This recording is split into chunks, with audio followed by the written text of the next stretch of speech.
हाँ जी, इधर सुनिए। ये आपका पूर्वोत्तर का एक राज्य है जिसे हम कहते हैं मणिपुर। क्या कहते हैं?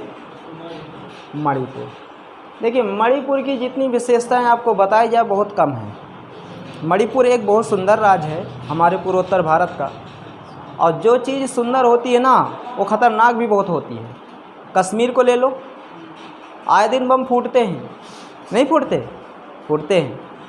तो देखिए, मणिपुर ये राज्य है हमारा पूर्वोत्तर का, और यहाँ पर इस समय बहुत ज़्यादा दंगा है, बहुत ज़्यादा दंगा मच रहा है। और दंगा दो गुटों में है, एक तुम्हारा है मैते और एक दूसरा तुम्हारा कुकी। मैते ये भी एक जनजाति है और कुकी ये भी एक जनजाति है।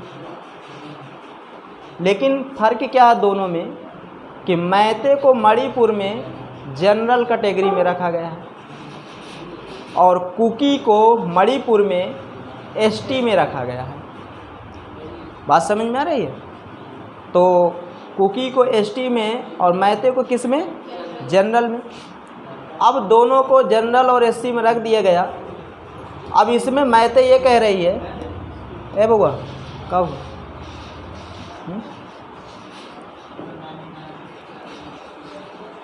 देखिए, इसमें मैते ये कह रही है, जो मैते वाले लोग हैं वो ये कहते हैं कि हमें किस में रखो? एसटी में रखो। अगर आप हमें एसटी में रखोगे तो हमें क्या मिल जाएगा? आरक्षण मिल जाएगा। आपको अच्छी तरह पता है कि हमारे देश में जो जनरल है, ओबीसी है, एससी है और एसटी है, तो इन दोनों को, इसको तो बिल्कुल आरक्षण नहीं है, इसके पास कुछ आरक्षण है लेकिन इनके पास ज़्यादा आरक्षण है। अब तुम ये समझ लो, जनरल और ओबीसी का कोई भी व्यक्ति एससी की या एसटी की ज़मीन नहीं खरीद सकता, इन लोगों की ज़मीन नहीं वो खरीद सकता, ठीक है? तो जो ये मैते है ये तो कौन सी कैटेगरी में मणिपुर में इन्हें किस में रखा गया है? जनरल में रखा गया। और जो कुकी है, ठीक है, इनको किस में? एसटी में। तो अब देखिए, मैते जो है इनकी संख्या क्या है? इनकी जनसंख्या ज़्यादा है मणिपुर में। तो जब इनकी जनसंख्या ज़्यादा है तो पैसा रुपये भी तो ज़्यादा होगा इनके पास, क्यों? अच्छा, जनसंख्या से पैसा रुपये ज़्यादा हो जाएगा? कभी ऐसा नहीं होता कि किसी के घर में 10 लड़के हैं तो क्या ज़रूरी कि 10 सही हों? बात समझे?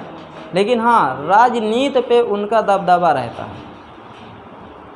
जो कास्ट ज़्यादा होती हैं उनका राजनीति में थोड़ा वर्चस्व हाई रहता है, ठीक?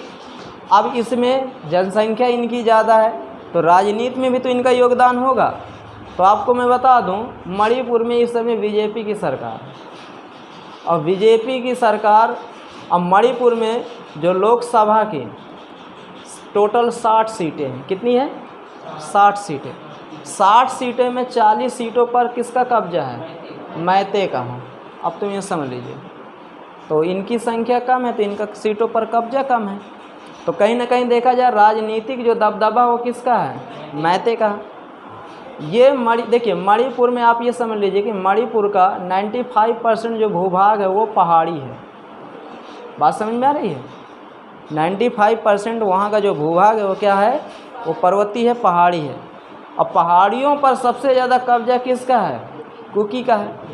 तो जो मैती आदिवासी जनजाति है वो ये सोच रही है कि अगर हम एसटी में आ जाएं तो पहाड़ियों की जो ज़मीन है वो हम खरीद सकते हैं।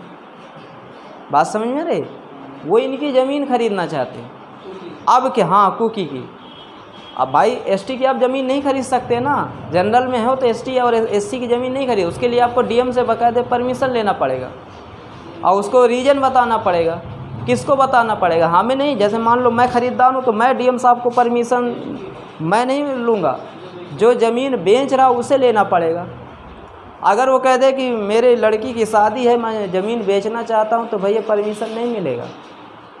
लड़की की शादी है तो फिर तुम ज़मीन बेच के लड़की की शादी करोगे तो और जो औलादे उनको क्या खिलाओगे?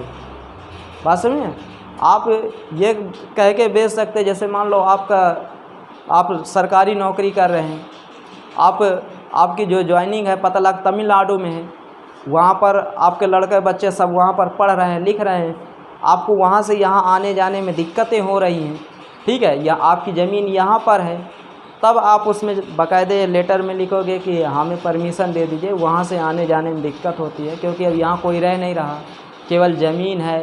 तो तब जाके वो उसमें भी बहुत जांच पड़ताल होगी, तब जाके जिलाधिकारी आपको परमिशन देंगे, तब भी आप अपनी ज़मीन बेच सकते हैं, ठीक है। नहीं तो ख़रीदने वाले ज़मीन खरीद लेंगे, दाखिल खारिज नहीं होगी, और जब तक दाखिल खारिज नहीं होगी तो दाखिल खारिज का भी नियम है, 3 साल बाद ज़मीन फिर उसी की हो जाएगी, समझ रहे हो। तो ये चीज़ है। तो ये जो मैते वाले जनरल में, तो ये अब इनके पास ज़मीनें कम हैं और कुकी के पास ज़मीनें ज़्यादा हैं। अब कुकी के पास ज़मीनें कहाँ पर ज़्यादा हैं, तो पहाड़ी क्षेत्रों में ज़्यादा हैं, ठीक है, पहाड़ी क्षेत्रों में इनकी पकड़ ज़्यादा है, ठीक है। तो जिसके चलते ये लोग आपस में लड़ गए, और जब आपस में लड़ गए तो उसमें ये बताया जाता है कि 2 महिलाओं को उनके कपड़े उतार दिए गए थे और उनको ऐसे घुमाए थे, तो जिसके चलते 2 समुदाय में आपस में लड़ाई हो गई, और इतनी लड़ाई बढ़ गई कि भारतीय सेना को बुलाना पड़ा। बहुत ज़्यादा लड़ाई बढ़ गई मणिपुर में।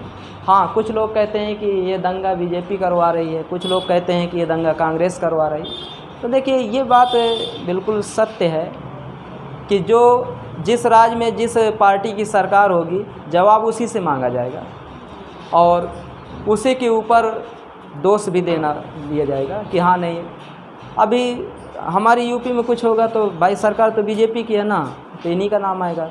अब जैसे राजस्थान है, राजस्थान में कोई भी घटना घटेगी, सरकार कांग्रेस की, तो बीजेपी वाले यही कहेंगे कांग्रेसिया करा दिए, सही बता रहे हैं।